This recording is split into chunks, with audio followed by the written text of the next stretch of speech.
sí, real acá, sí, ¿verdad?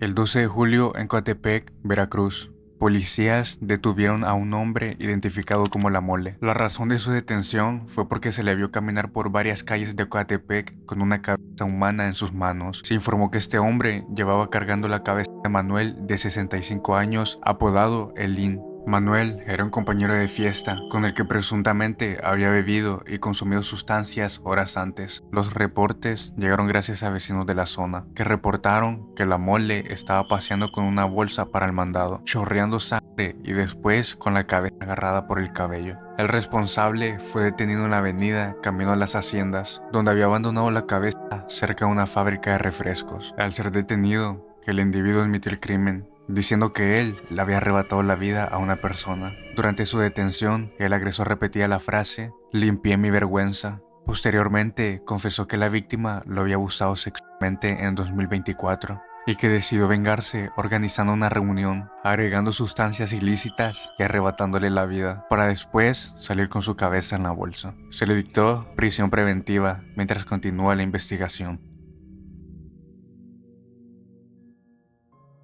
El 8 de julio, Oscar Valerio decidió arremeter contra su esposa y hacer algo en contra del mismo. Momentos antes del crimen, Oscar comenzó a subir videos en Facebook, en donde avisó que arremetería contra él mismo y que le haría algo a su esposa de 52 años. En los videos, Oscar expuso los motivos de su decisión, pero Oscar alegaba que ella quería separarse de él, quería echarlo de la casa. En los videos decía que golpear a su pareja ya no era la solución. Buenos días, mi raza. Buenos días a todos. Miren, hago este video pues para despedirme de todos. Saben de que se me está complicando mucho mi vida, me hace falta mucho cariño y pues la compañera aún así me amenaza y no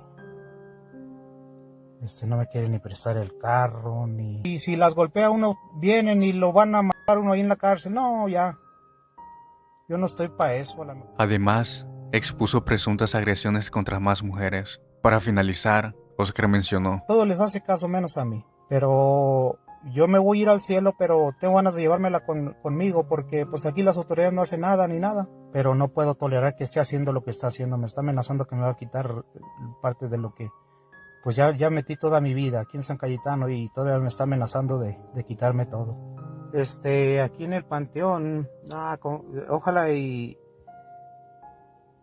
sería perfecto estar junto con ella, pero si las familias a lo mejor se van a sentir mal o se la quieren llevar o X, ellos mandan, la Liz manda.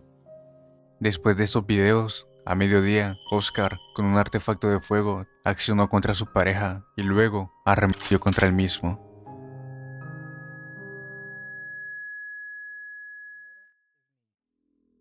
Sucedió el 12 de julio de 2025 en Guadalajara, Jalisco. En la colonia Balcones de Oblatos, una mujer de 28 años fue encontrada sin vida por el uso de un artefacto de fuego, por quien presuntamente era un interés sentimental. Los hechos ocurrieron en la madrugada del 12 de julio, alrededor de la 1:35 de la mañana, en la calle Hacienda de Cedros, cuando una camioneta Chevrolet de Equinox, color blanco y sin placas, arribó fuera de la casa de la joven Carla. El hombre que se encontraba manejando la camioneta salió para realizar una llamada para contactar con Carla, quien unos minutos más tarde salió.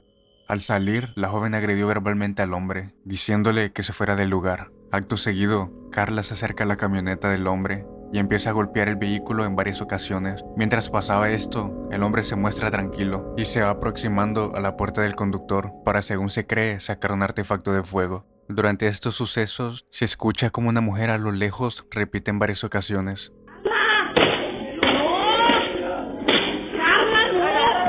pero Carla no hizo caso y continuó golpeando el carro. Momentos después, Carla confronta al hombre y le menciona: "Saca tu R", haciendo referencia a su artefacto de fuego. Fue entonces cuando el hombre se aproxima a la camioneta, saca el artefacto de fuego y encara a Carla, para después accionar el artefacto de fuego 2 veces en contra de la joven. Acto seguido de eso, el agresor huyó de la escena, dejando atrás a la familia de Carla llorando por su pérdida.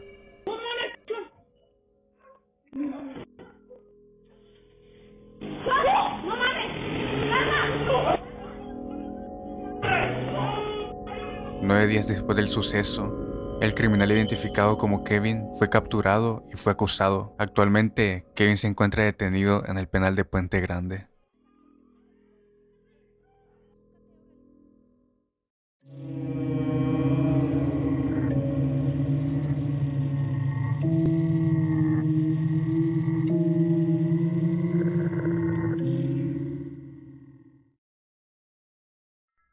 Sucedió el 5 de julio de 2025. En México, los policías Vicente Ballesteros, el jefe de grupo, y Paulino Aguilar, quienes eran miembros de la Agencia de Investigación de la Procuraduría General de Hidalgo, fueron a la Capilla del Angelito Negro 666 por la Loma de Pachuca de Soto para hacer entrega de una orden de restricción para una persona que fue víctima de violencia familiar. Al llegar al lugar, fueron recibidos por un grupo de personas que de manera inmediata los llevaron adentro del inmueble famoso por su reputación por rendir culto a una figura demoníaca. Una vez dentro, los oficiales fueron agredidos de manera física de forma continua. Fueron horas y horas de golpes, hasta que uno de los agentes perdió la vida ese mismo día dentro de la capilla, mientras que el último agente perdió la vida días después dentro de un hospital. Solo 5 días después, el 10 de julio, las autoridades detuvieron a 4 personas, 3 hombres y una mujer, quienes estaban relacionados directamente con la secta que fue responsable de los crímenes en contra de los oficiales. Fueron automáticamente incriminados por estos hechos. Tiempo después se detuvieron 2 personas más. El 14 de julio, un juez abrió un caso a 4 de los 6 detenidos. Se les puso como condena prisión preventiva mientras se resolvía el caso. Cuando se realizó el cateo en la Capilla del Angelito Negro 666, que como se mencionó con anterioridad, rendía culto de manera ilícita a la figura llamada Angelito Negro, una figura de un ángel con cuernos pintados de negro y vestido con ropa de mariachi o smoking, que era lavada en varios lugares de Pachuca. Durante este cateo se encontraron símbolos y objetos satánicos, cargadores de artefactos de fuego, sustancias ilícitas, y esto fue lo que abrió la hipótesis de que en ese lugar se manejaban lazos con organizaciones criminales del país, disfrazadas de una agrupación de adoración a la figura que se encontraba dentro.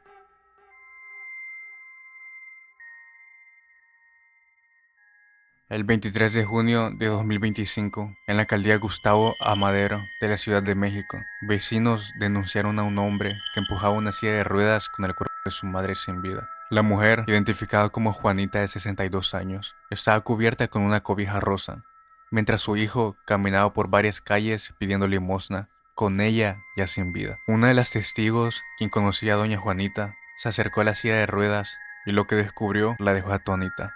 Al revisar a la mujer de 89 años, la vecina se percató de que estaba toda destapada y con una rajada. Al tocar la mano de la mujer, la sintió fría, confirmando que ya no contaba con signos vitales. Por ello, confrontó a Javier diciéndole: «Oye, tu mamá ya no está respirando».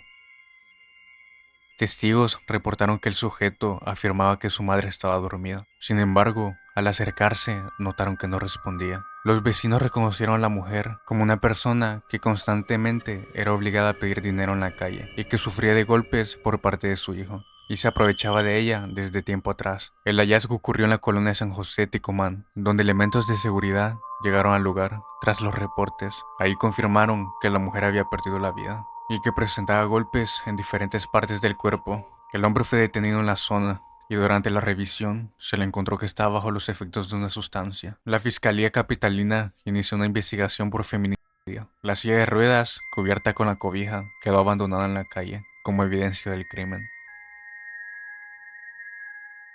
Sucedió el 8 de mayo en Tijuana, Baja California. En la tarde del 8 de mayo, un ciudadano polaco fue agredido y herido con objetos punzantes por un taxista y un grupo de personas que lo habían sometido, pensando que este hombre iba a secuestrar a un menor de edad. Alexander Banas Conrad era un turista proveniente de Polonia. Alexander se encontraba en la colonia Granjas Familiares cuando quiso acercarse a una mujer y su hijo. Estos, al notar que Alexander se acercaba, pensaban que este les haría daño, por lo que empezaron a pedir ayuda. Fue entonces que un grupo de personas salieron a la ayuda, pensando que Alexander era un secuestrador. Pero la realidad es que Alexander quiso acercarse a la mujer para pedir ayuda. Pero al no poder hablar español, asustó a la mujer. Después de que el hombre abrazara con cierta extrañeza a su hijo de 5 años, fue lo que provocó que la madre se asustara y empezara a gritar por ayuda. Cuando por fin llegaron las autoridades para hacer el levantamiento de Alexander, Interrogaron a la madre, la cual dio las siguientes declaraciones. No le entendía, hablaba algo que no era español. En un momento incluso llevó a cabo algunas acciones como acercarse al niño,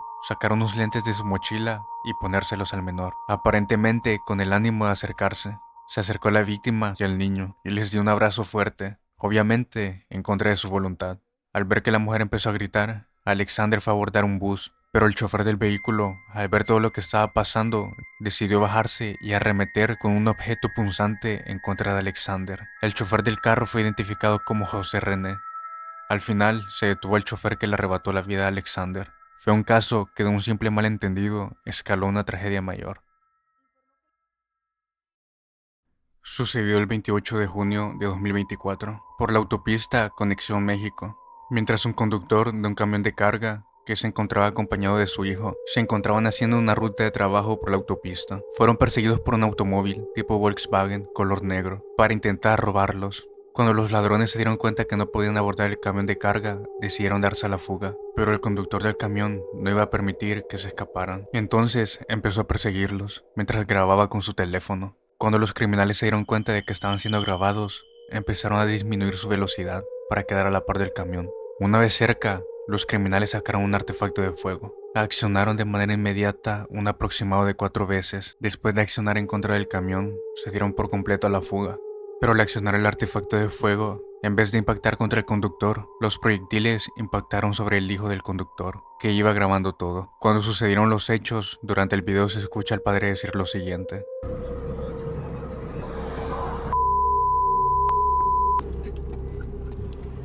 Hijo, no no te pares, hijo. No, hijo, El joven fue rápidamente llevado al hospital de Tecámac por las heridas que recibió, pero momentos después de ser atendido e intentar salvarlo, perdió la vida. Algunos rumorean que la verdadera razón por la cual el conductor estaba grabando era porque quería evidenciar la forma en la que opera una banda de montachoques de la región. Sin embargo, esta información no ha sido confirmada por las autoridades.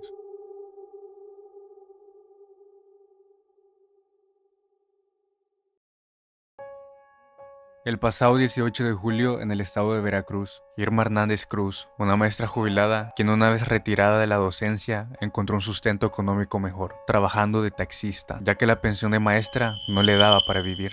El suceso pasó en el centro de Álamo, Veracruz, cuando la familia de la víctima había realizado una denuncia por la desaparición de Irma a las 6:30 de la tarde, ya que la última vez que la vieron fue en el sitio de taxis de la ruta Ejido Estero del Ídolo. Horas después del secuestro, empezó a circular un video por redes sociales. En dicha grabación se puede observar a Irma Hernández, de rodillas, en uno de lo que parece una zona boscosa. Detrás de ella se encuentra un grupo de 10 criminales, encapuchados, portando armas largas y chalecos tácticos. En el video, Irma es obligada a dar un mensaje. Compañeros taxistas, con la mafia veracruzana no se juega. Paguen su cuota como debe de ser con ellos, o van a terminar como yo. El cuerpo sin vida de Irma fue localizado la noche 23 de julio en el interior de un rancho, ubicado en los límites de los municipios del Álamo y Cerro Azul.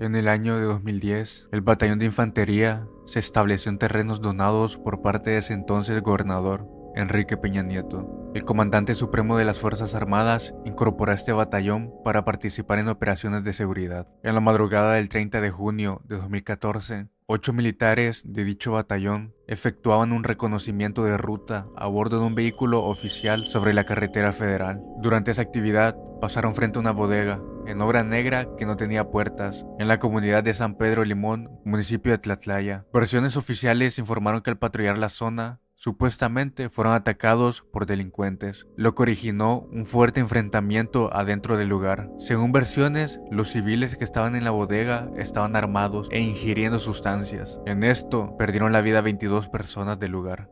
En ese entonces, el ejército solicitó su rendición, asegurando que se les perdonaría la vida.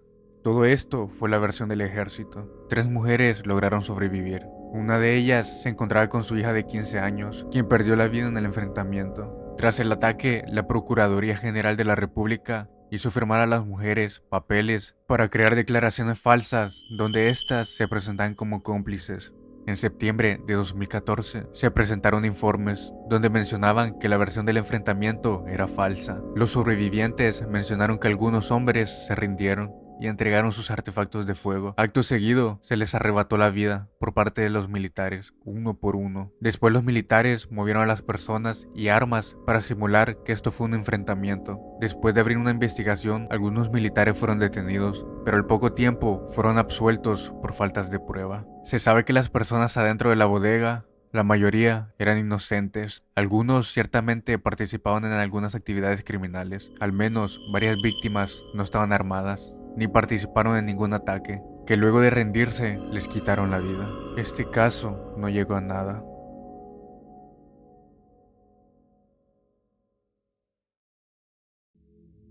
El 20 de septiembre de 2011, en Boca del Río, Veracruz, la población vivió otro de los hechos más impactantes en la historia de la guerra contra las organizaciones criminales en México. Ese día, en plena tarde y en una zona muy transitada, automovilistas que circulaban sobre la avenida Ruiz Cortines se encontraron con un escenario de violencia que conmocionó a la población. Bajo un puente, frente a un centro comercial, fueron abandonadas varias personas sin vida. Se trataba de 26 hombres y 9 mujeres. Muchos de ellos presentaban signos de haber sufrido antes de perecer. Se encontraban maniatados. Se confirmó que solo 6 de ellos habían cometido delitos y no todos los demás.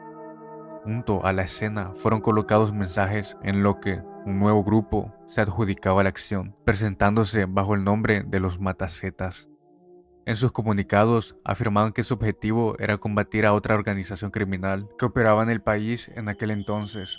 Esa fue la primera vez que se escuchó hablar de dicho grupo en México. Poco después comenzaron a circular videos de personas encapuchadas asegurando que su propósito no era atacar a la población civil ni a las autoridades, sino enfrentar a sus rivales y liberar al Estado de su control. Tras estos hechos, la policía detuvo 8 presuntos integrantes de la organización y obtuvo información de diversos inmuebles vinculados a sus operaciones, donde en uno de ellos lograron hallar alrededor de 30 personas sin vida.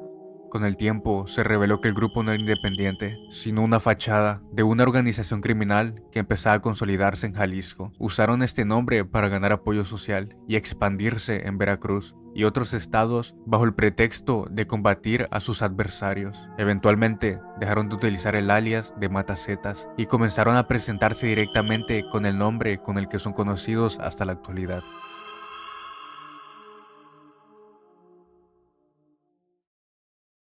Ocurrido en mayo de 2012, no fue un evento que sucedió aleatoriamente, sino que fue el resultado de una cadena de conflictos entre organizaciones criminales que alcanzó su punto más alto de violencia en México, gobernado por el sexenio del presidente Felipe Calderón. Todo esto tiene origen desde 2006, cuando el presidente de ese entonces, Felipe Calderón, declaró oficialmente la guerra contra el crimen organizado, desplegando un sinfín de elementos militares por todo México, dando inicio a una espiral sin fin de violencia. La tragedia de Cadereyta se remonta a 2010, cuando ocurrió una de las rupturas más grandes en la historia del crimen organizado. La separación entre dos grupos. Como era conocido, una de las organizaciones criminales funcionaba como extensión de la otra, la cual estaba integrada en sus inicios por ex militares de élite, que habían desertado de sus funciones. La separación se hizo relevante en febrero de 2010, cuando las dos organizaciones entraron en una guerra territorial totalmente, para poder tener el control de las rutas de la distribución de sustancias ilícitas hacia Estados Unidos. El gran detonante de la violencia fue cuando le arrebataron la vida a Sergio Mendoza, alias El Concorde, un líder de uno de los grupos. Para 2012, la organización desertora estaba siendo liderada por Heriberto Lascano, alias El Lasca, quien había asumido el control de la organización desde la muerte de su fundador, Guzmán de Sena. Sin embargo, el poder estaba siendo peleado por Miguel Morales. Esta disputa entre ambos criminales generó una ola de tensiones dentro de la organización criminal, creando por consecuencia violencia desmedida. Entonces, esta organización empezó a crear una estrategia para calentar las plazas. Esta estrategia consistía en generar violencia en el territorio rival para forzar la intervención de las autoridades contra sus rivales. Fue entonces que el 13 de mayo de 2012, alrededor de las 2 de la madrugada, el ASCA ordenó el arrebatamiento de las vidas y el abandono de las víctimas, junto a mantas en diversos estados para confundir a las autoridades. Fue entonces, y gracias a fuentes oficiales, que elementos militares fueron los primeros en encontrar las 49 víctimas en la carretera federal 40, específicamente en el poblado de San Juan, municipio de Cadereyta, Jiménez. Las autoridades suspendieron inmediatamente la circulación vehicular hacia la frontera con Tamaulipas para realizar el levantamiento de las víctimas durante casi 8 horas. Las 49 víctimas, de los cuales 43 eran de hombres y 6 de mujeres, fueron encontrados con la parte superior despojada y desmembrados, que se encontraban dentro de bolsas y arrojados al costado de la carretera. Las víctimas mostraban señales de violencia y deterioro, revelando que se les fue arrebatada la vida días antes. Junto a las víctimas, el grupo criminal colocó una manta firmada donde se atribuían el acto. Las investigaciones posteriores revelaron que este acto fue llevado a cabo bajo las órdenes de Daniel Ramírez, alias El Loco. Esta información se obtuvo gracias a que en su detención, el 18 de mayo de 2012, confesó haber recibido órdenes de abandonar a las víctimas en la plaza central de Cadereyta, pero debido a la presencia de autoridades, optó por dejarlos en la carretera. Uno de los aspectos más perturbadores de este caso fue la identidad de las víctimas, que contrario a lo que se pensaba al principio, que estas personas eran miembros del grupo rival. Investigaciones posteriores revelaron que la mayoría eran migrantes de Centroamérica, que transitaban por México hacia Estados Unidos. Hasta 2024 se han logrado identificar 19 de las 49 víctimas, 12 hondureños, 4 mexicanos, 2 nicaragüenses y un guatemalteco. Más de una década después del ataque de Cadereyta, permanece prácticamente impune. No hay procesados ni sentenciados por este crimen.